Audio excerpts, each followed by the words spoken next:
Welcome to today's show. This is the Uprising Revival. Welcome to today's show.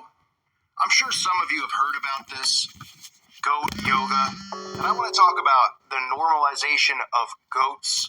Now, I know it sounds like a weird thing, and it has nothing to do per se with the actual goat. I've done videos covering animals, such as the serpent, the snake, the owl. And some people actually will react to the video in a way where they're thinking that, don't say all owls are evil and don't say all goats are evil. I'm not telling you to get a slingshot and go shoot owls. I'm not telling you to run over goats with your car. I'm an animal lover just like everybody else out there. I'm talking about the symbolism of the goat. We are seeing it normalized more and more on television and in the movies. Okay, and obviously for those of you who have somewhat of common sense, you're aware that the goat represents the Baphomet, right? The goat with breasts and a penis. Now, I hate to break it to you about goat yoga, but guess what? Somebody wasn't just doing yoga one day and said, hey, you know what? This is pretty fun, but I'd like to really try it with a goat on my back, huh? Yeah, me too. Yeah, and I also like to go scuba diving with an anvil tied around my ankle. I mean, really? But people hear this stuff, they're just like, oh, how fascinating. We're going to put a goat on your back. This is just more of them rubbing everything in our faces. Okay, the goat is obviously not just representative of the Baphomet.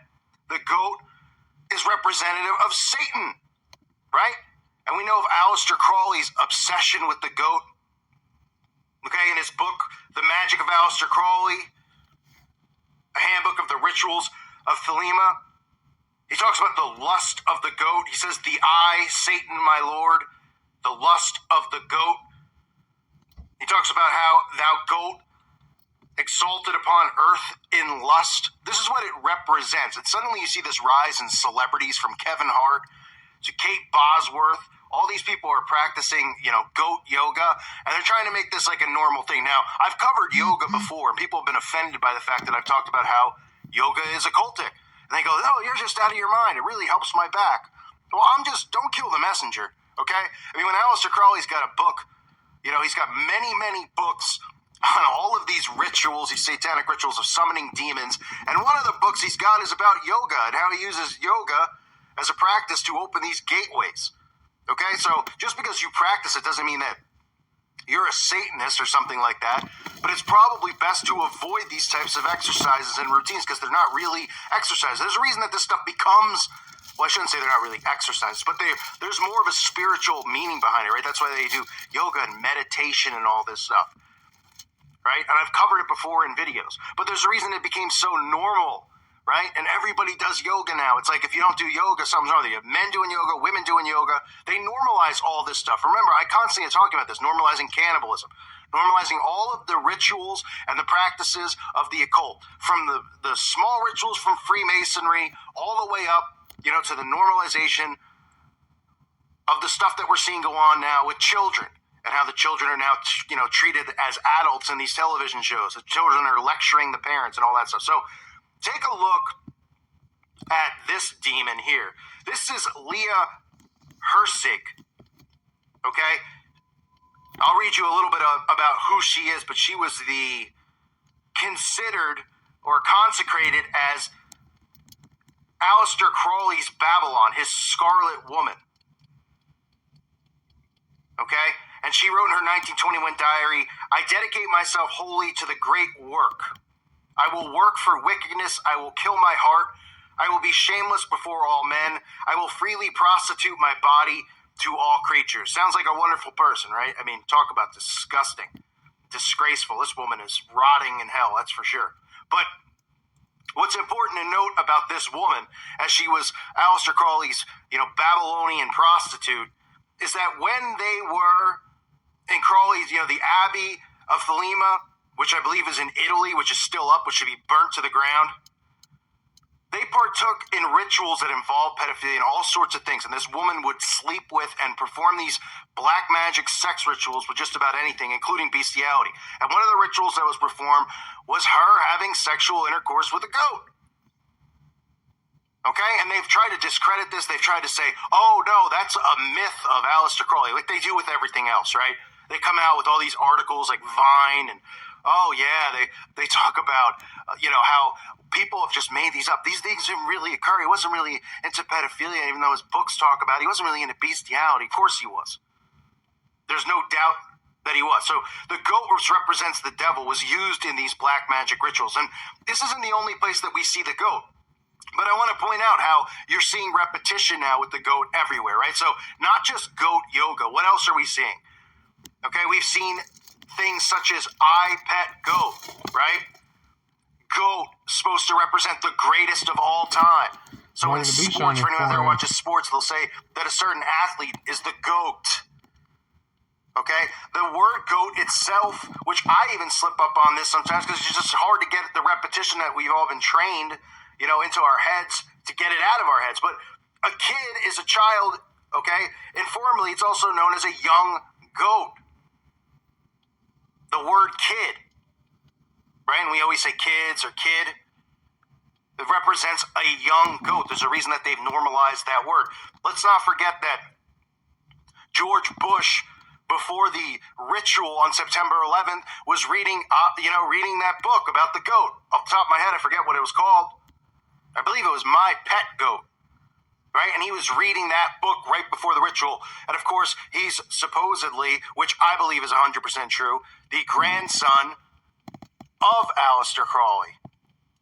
In the film The Witch, which is endorsed by the Satanic Temple, among other satanic groups and organizations out there, in this film, the goat is represented as Satan. When the goat speaks at the end of the film, the goat is representing Satan. And you'll also see other popular TV shows, garbage television, but Christina Cavallari's TV show, Very Cavallari, right? They have the goats showing up on this show. These are just all occurrences where we're seeing the goat become more and more normalized. And goat yoga, it's amazing to me. People are just like, I'd love to try goat yoga. It's like, huh? I mean, does anyone have anything in their heads at this point?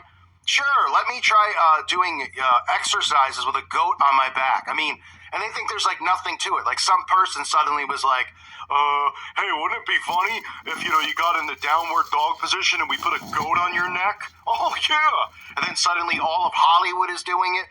All these TV shows, you're seeing it. All these news outlets are reporting on it. And then if you Google it, you can see, it's sweeping the nation. Everybody's performing goat yoga. This is the normalization of this Baphomet society that we are living in. And I wanted to point it out. It is so ridiculous how people don't even question how these trends start. And then they hear people like me and they're like, no, you're crazy, man. Somebody just definitely had the idea and then it went viral and everybody got on board. I mean, can I come up with an idea like that? And let's see if it goes viral. How about we all lift weights? And while we're doing a bench press, people tickle you in the armpits and you see if you can actually, lift the weight up or if you're going to drop it on your throat. I mean, that's how ridiculous goat yoga is. But this is the normalization of it. And I wanted to show you the repetition of these things. Obviously, all of this goes back to Crowley. Yoga itself goes back to him. And I don't care what people say. Well, obviously, yoga was around long before Crowley. I'm aware of that. But the fact that it's become so normal and it's become such a huge thing in America that everybody has to perform yoga. Oh, I got my yoga class. Oh, my yoga. Oh, my yoga. Oh, my meditation. Oh, they hold the 666 sign up with their hand. They don't even realize what they're summoning and what they're doing. Because people are just sound asleep. You have to think like this when you see things, when you see repetition and trends. Why are they doing it? Who is doing it? Who's telling you?